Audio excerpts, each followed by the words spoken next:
안녕하십니까 여러분. 스피치 지도사 강의의 임진희 강사입니다. 자, 오늘은 저와 함께 16강을 나아가 보도록 하실 텐데요.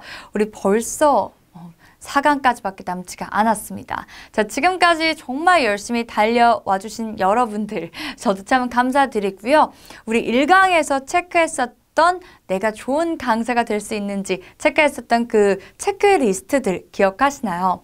자, 그걸 한번 다시 돌려보시면서 지금까지 내가 와가면서 우리 강의를 들으면서 점점 더 채워지고 있는지 또는 더 발전돼야 되는 부분이 어떤 것들인지 우리 확인하시는 시간도 되셨으면 좋겠습니다.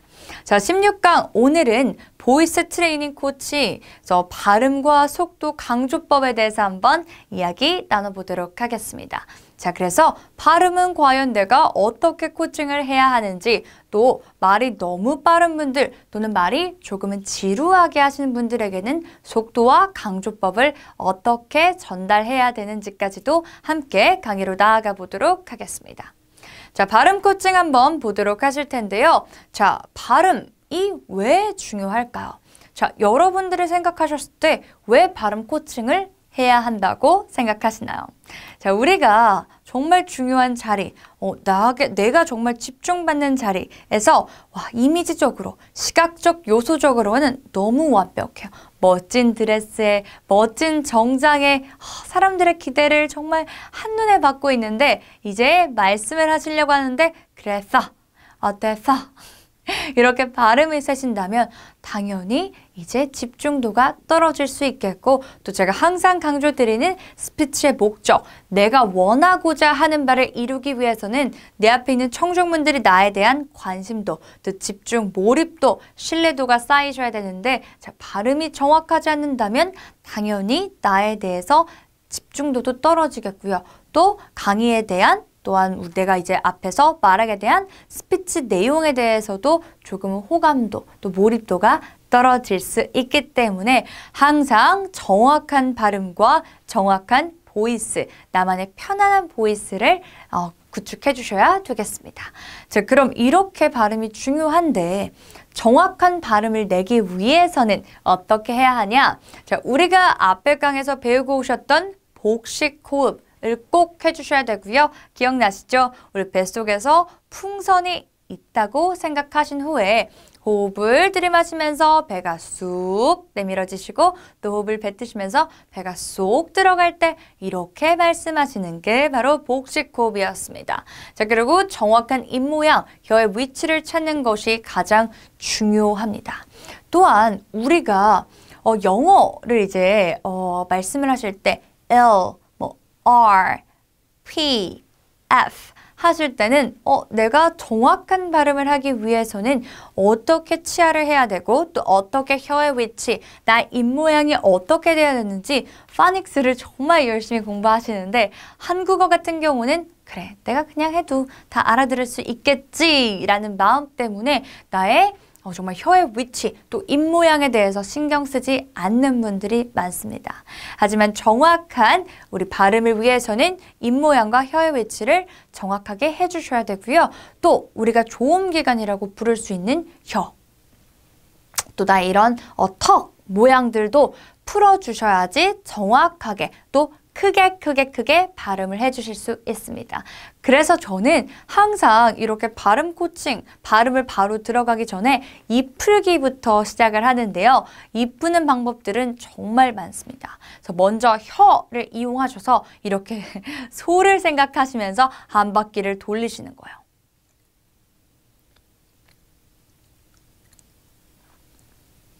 이렇게 하시면서 나의 혀, 그리고 나의 턱을 풀어주시는 방법도 굉장히 좋은 방법이고요. 또한 내가 흔히 하는, 우리 지난 강에서 했었던 에, 이, 오, 우, 에, 이, 오, 우 발음을 명심하시면서 턱의, 혀의 긴장을 풀어주시는 것도 굉장히 좋은 발음을 내는데 효과적인 방법입니다.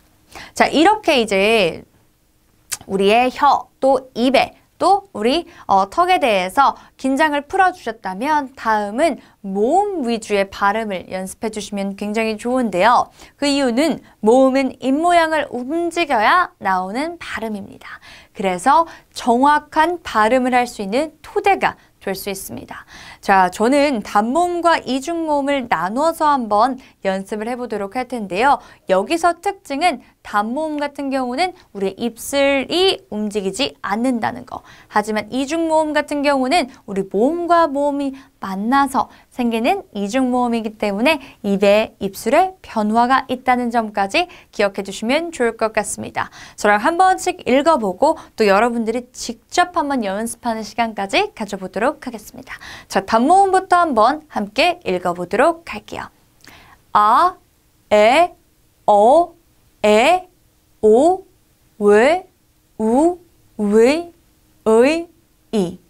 다시 한번 여러분들만 한번 연습해 보도록 할게요.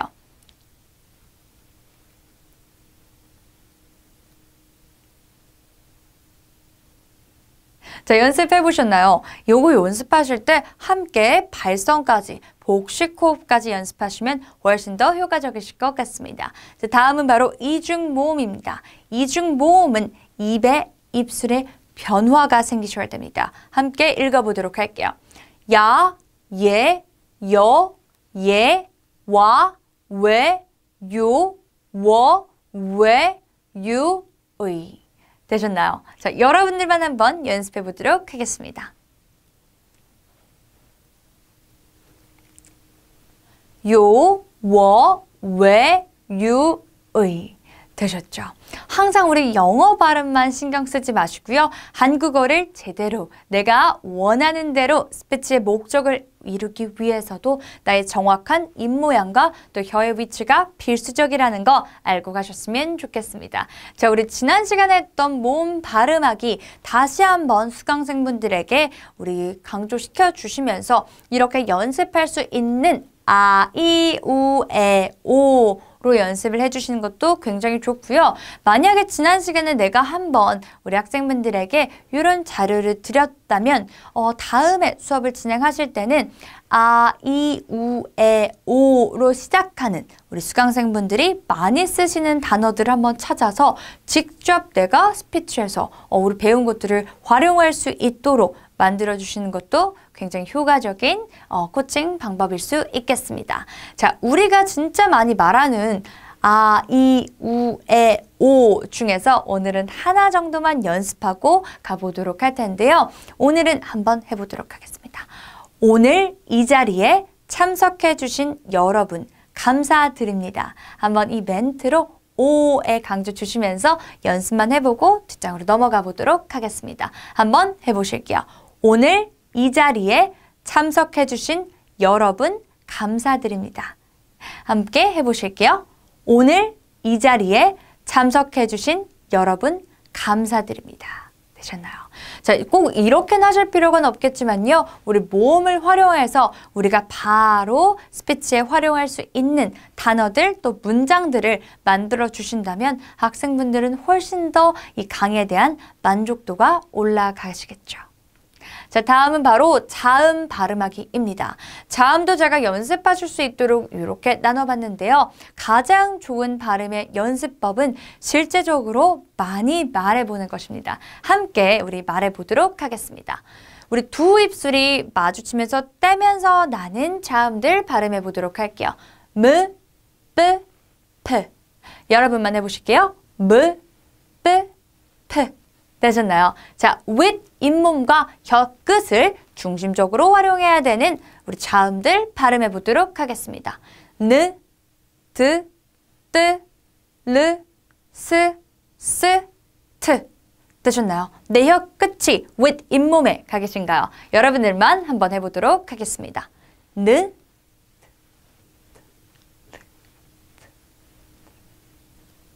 되셨죠? 자, 다음은 이제 혀가 끝이 아니라 혀의 앞부분이 경국에 가시는 우리 자음들 보도록 하겠습니다. 즈, 쯔, 츠. 자, 여러분들만 해보실게요. 즈, 쯔, 츠. 자, 여기서는 혀의 위치 꼭 중심적으로 코칭을 해주시고요. 자, 다음은 연구개와 혀 뒤로 가는 자음들 한번 해보도록 하겠습니다. 그, 끄, 크, 으. 해보실게요. 그, 끄, 크, 으. 되셨죠? 마지막, 자, 목구멍에서 나는 소리, 흐, 흐, 흐. 되셨죠? 자, 이렇게 자음 발음까지 해주시면 여러분들은 모음과 자음 정확하게 발음을 하실 수 있는 강사, 또 코치가 되실 수 있습니다. 자, 다음은 제가 말하기 속도에 대해서 한번 강의를 해보려고 합니다. 자, 말하기 속도. 자, 이 강의를 들으시는 여러분들, 저의 말하기 속도는 어떠신가요? 너무 빠르진 않으신가요? 아니면 너무 느리다고 생각하시나요? 또는 여러분은 말하기에 속도가 있다. 가장 좋은 속도란 무엇이라고 생각하시나요? 어떨 때 가장 좋은 속도로 말하는 것 같지? 그럼 난 어떻게 좋은 속도로 말해야 되지? 라고 생각을 해보셨나요? 자, 제가 생각하는 말하기 좋은 속도란 없다고 생각합니다. 왜냐하면 바로 그 상황에 맞는 속도를 찾는 것이 가장 중요하기 때문입니다. 예를 들면 우리의 강의 시간이 60분이라고 60분이라고 딱 가정을 한다면 60분이 거의 다 되었을 때도 말을 천천히 하신다면 우리 앞에 계신 청중분들은 왜 이렇게 말이 느릴까? 왜 이렇게 답답할까? 하지만 우리가 거의 이제 클로징으로 갔을 때 말을 조금 스피드 있게 하신다면 이제 마무리 단계구나. 정말 말을 잘한다 라고 생각할 수 있겠습니다. 자, 그래서 말하기에 적절한 속도는 저는 없다고 생각하고요. 항상 그 상황에 맞게 속도를 찾는 것이 가장 중요한 말하기 속도라고 생각합니다. 자, 하지만 우리가 이제 앞으로 만나게 될 학생분들, 또 청중분들, 또 수강생분들은 거의 대부분 저는 말이 너무 빨라요. 저는 말이 너무 느려서 답답하대요. 라는 고민들을 많이 가지고 계십니다. 자, 그럴 때는요, 가능한 천천히 말하기를 코칭해 주시면 좋겠습니다. 자, 여기서 키포인트는 느리게 말하시는 분들에게도 느린 속도가 아니라 천천히 말해주시면 좋겠습니다. 자, 보통은요, 빠르게 말씀하시는 분들은 마음이 정말 급하거나 아니면 내가 그 발표 상황이 긴장되는 경우에서 말을 빠르게 하시는 경우가 많습니다. 그래서 빨리 말하면 오히려 급해 보인다. 더 역효과가 날 수 있다라는 점을 좀 강조해서 말씀을 해주시면 좋을 것 같습니다. 또는요, 발음을 꼬이게 하는 큰 이유도 역시 우리 말을 빠르게 했을 때 가장 발음이 잘 꼬이게 됩니다. 예를 들면 여러분들이 정말 우리 강사 입장을 생각했을 때 내가 전달하고 싶은 내용은 굉장히 많지만 시간이 별로 없을 때 한번 영상을 찍어서 보시면요. 내가 전달할 내용들을 굉장히 빠르게 말하다 보면 오히려 발음도 잘 되지 않고요. 또 급해 보이기 때문에 저 강사는 시간 안에 강의를 준비해 오지 못했나? 라는 생각이 들 수 있기 때문에 강의에 대한 피드백도 낮아질 수가 있습니다. 또한 우리 수강생분들, 또 면접 코치를 하실 때도요. 보시면 내가 정말 좋은 답변을 준비해왔다 하더라도 말을 빠르게 하시다 보면 우리 면접관분들과 양방향 소통이 될 수가 없기 때문에 좋은 내용을 전달하지 못하게 됩니다. 자, 그래서 천천히 내용을 전달한다는 생각으로 내가 가진 좋은 내용을 천천히 곱씹어서 우리 앞에 있는 청중들에게 말한다는 생각으로 가능한 천천히 말하기로 연습을 해주셔야겠습니다. 네, 다음은 바로 강조법입니다. 자, 여러분들은 강의를 하실 때 내가 이 부분은 꼭 수강생분에게 또 내 앞에 있는 청자분에게 이건 꼭 알려드려야겠다 라고 하실 때 어떻게 강조를 하시나요? 자, 저 같은 경우는 굉장히 다양한 강조법들을 학원에서 강의가 좀 지루하지 않게 꼭 내가 이 부분을 알려드려야겠다 라고 해서 강조법을 많이 사용하는데요. 자, 단연 강의뿐만 아니라 우리가 일상 대화에서도 내가 강조 없이 쭉 이야기를 한다면 내 앞에 있는 분은 조금은 대화가 지루해질 수 있고요. 또는 과연 내가 어디까지 경청을 해야 하지? 또 저 사람은 나에게 어떤 이야기를 하고 싶은 거지? 라고 헷갈릴 수도 있습니다. 자, 특히 여러분들이 이제 코칭을 하실 때 면접이나 CEO 스피치 등을 코칭을 하실 때도 이 부분에서 꼭 강조를 하시면서 말씀을 해주셔야지 전달이 훨씬 더 효과적일 겁니다. 라고 이제 코칭을 하시게 될 텐데 그때 여러분들이 알려드릴 수 있는 강조법에 대해서 한번 보도록 하겠습니다. 자, 강조법 제가 오늘 3가지로 좀 설명을 드리려고 하는데 바로 첫 번째는 pause입니다. 자, pause란 여러분들이 잠깐 쉬어가셔도 좋습니다. 자, pause는 중요하거나 강조하기 전에 한번 나의 호흡을 쉬어줌으로써 시선을 끌어오실 수가 있습니다. 자, 예를 들면 제가 이제 강의를 할 때 이 같은 속도로 쭉 말을 하게 된다면 조금은 강의가 단조로워질 수도 있고요. 또 듣는 입장에서도 귀가 좀 필요할 수 있겠죠. 자, 그래서 여러분들이 이제 정말 이 강의의 핵심 내용이다 라고 하실 때는 자, 여러분 제가 오늘요 이 부분에 대해서는 핵심을 알려드리려고 합니다. 바로 또는 이 강의에서 핵심 포인트는 이 부분입니다. 하시면서 바로 호흡을 한번 쉬어주시고 말씀을 하시는 점이 좋습니다. 또 이제 여러분들이 면접 코칭을 하시다 보면 내가 진짜 면접장에 들어갔다고 생각을 하셔서 많은 우리 수강생분들이 긴장을 하시게 됩니다. 자, 그래서 속도에 이제 강조 없이 또 속도가 너무 빨라지면서 따다다다다다다 쭉 말씀을 하게 되시는데 자, 그럴 경우에도 역시 면접관들이 저 사람이 어떤 이야기를 하는 거지? 그래서 어떤 점을 좀 강조하고 싶지? 헷갈리실 수가 있기 때문에 그럴 때 바로 이 pause의 강조법을 코칭해 주시면 좋을 것 같습니다. 예를 들면 내 앞에 있는 이제 수강생분이 당장 내일 면접을 보러 가셔야 돼요. 그래서 저희가 이제 코칭을 해드려야 되는데 자기소개를 하실 때도 안녕하십니까? 열정과 참을성이 있는 지원자 누구입니다. 네, 저의 강점은 뭐뭐뭐뭐뭐뭐입니다. 이렇게 강조하는 부분이 없이 쭉 말을 하게 된다면 당연히 내 앞에 있는 면접관들은 듣지 않겠죠. 그럴 때 여러분들이 이 pause를 이용해서 코칭을 해주시면 정말 좋을 것 같습니다.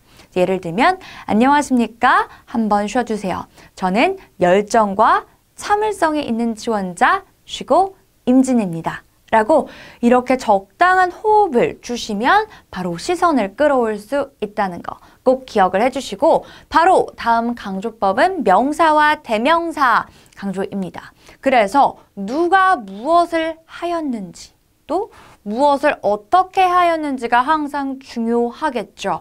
그래서 명사를 대명사를 이제 대본이나 여러분들의 강의를 하실 내용이 있으시면 찾아 놓으시고요. 꼭 거기서 강조를 해주시길 바랍니다.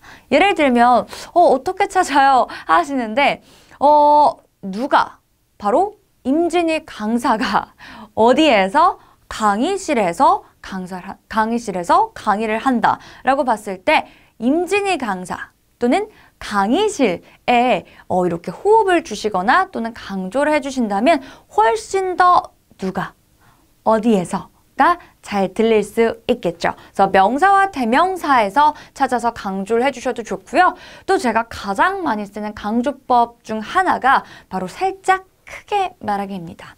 물론 우리가 대화를 할 때 항상 목소리가 일정하거나 또 단조롭다고 하죠. 단조로울 경우에는 내 앞에 있는 사람이 조금은 지루해 질 수도 있고요. 또는 왜 이렇게 다 같은 톤으로 말하지?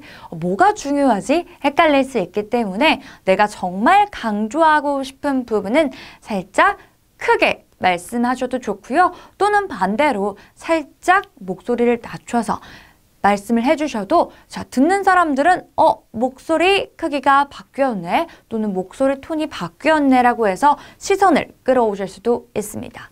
자, 예를 들어 보도록 할게요. 면접으로 코칭을 해주실 때도 네, 저는 그래서 이 기업에서 이런 점을 활용해서 잘할 수 있습니다. 라고 했을 때 다 똑같은 톤, 또 다 똑같은 속도, 또 다 똑같은 크기로 말하기 때문에 어떤 점을 강조할지 모르겠죠. 그래서 전 이 기업에서 한 템포 쉬어주시고요. 제가 가진 명사 강조해 주시고 제가 가진 특별함으로 또는 특별한 경험으로 이렇게 한 음을 크게 말해주신다면 앞에 계신 분들도 훨씬 더 이해가 되실 거고, 아, 정말 특별한 경험을 제가 가진으로 해서 강조한다는 걸 알 수 있겠죠.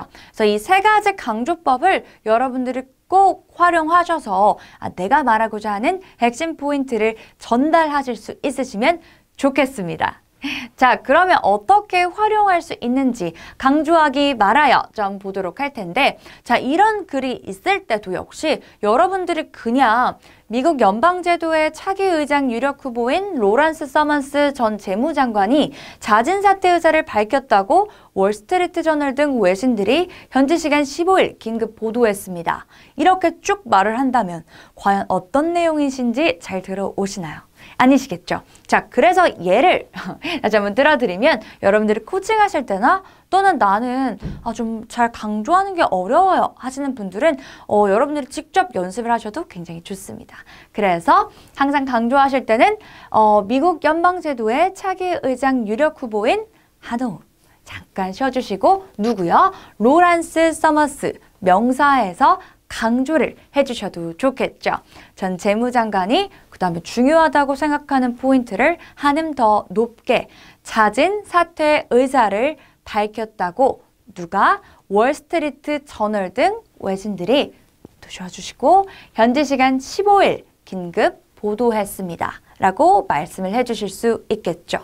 사실 뭐 꼭 이렇게 강조법들을 세 가지 다 지키면서 말을 하세요 라고 제가 말씀을 드린다면 어떻게 저걸 다 지켜? 라고 하실 수 있겠지만, 항상 이 세 가지는 명심해 두시면서 내가 말할 부분에서는 한 호흡을 좀 쉬어주실 때도 있으시고, 또 한 음을 더 높게 또는 더 낮게, 또 항상 명사, 대명사 누가 어디서 했는지는 강조해 주신다는 것만 생각하시면서 말씀을 연습해 주시면 훨씬 더 효과적인 스피치 전달 또 강의 전달이 될 것 같습니다. 그래서 이 스크립트 여러분들 뉴스나 정말 다양한 기사들이 있잖아요. 그래서 그런 것들을 좀 스크랩 해주셔서 나중에 여러분들이 계속해서 한 음으로 말씀하시는 분들, 또는 말 스피드가 다 일정하거나 너무 빠르거나 너무 느린 우리 수강생분들 또 우리 학생분들에게 기사를 한 5가지에서 한 10가지 정도 출력을 해주셔서 이렇게 강조해서 말하기를 알려주시는 코칭법을 해주신다면 훨씬 더 그분들의 스피치가 더 잘 들릴 수 있는 코칭법이니까 꼭 한번 활용해 보셨으면 좋겠습니다. 자, 오늘은 제가 이런 말씀을 좀 드려보고 싶은데요. 긍정은 언제나 길을 찾는다입니다. 사실 우리가 강의를 하다 보면 좋을 때도 있고 조금은 힘들 때도 있습니다. 하지만 항상 여러분들이 이런 마인드를 가지셨으면 좋겠어요. 제가 물론 강의에서는 항상 스피치에 대해서 또 강조법 또 뭐 발음에 대해서 말씀을 드리지만, 가장 중요한 건 우리 앞에 계신 청중분들 또 수강생분들에게 나의 긍정 에너지를 전달하고 또 할 수 있습니다 라고 약간의 자신감을 심어주시는 것도 굉장히 중요한 강사의 역량입니다. 특히 아까 같이 기사를 읽거나 또 강조법, 조금은 수강생분들에게 낯설 수 있는 방법이기 때문에 그냥 하세요. 그냥 저를 믿고 따라오세요 라고 말씀을 하시는 것보다는 저도 이럴 때 조금은 어려웠었는데 이런 방법을 하니까 이렇게 효과를 보더라고요 라고 말씀을 해주신다면 훨씬 더 내 앞에 계시는 수강생분들이 정말 저 강사는 믿고 따라갈 수 있겠다. 또 어쩜 저렇게 긍정적인 메시지를 나에게 전달해주지? 라고 생각을 하기 때문에 강의에 대한 집중도와 호감도가 정말 올라갑니다.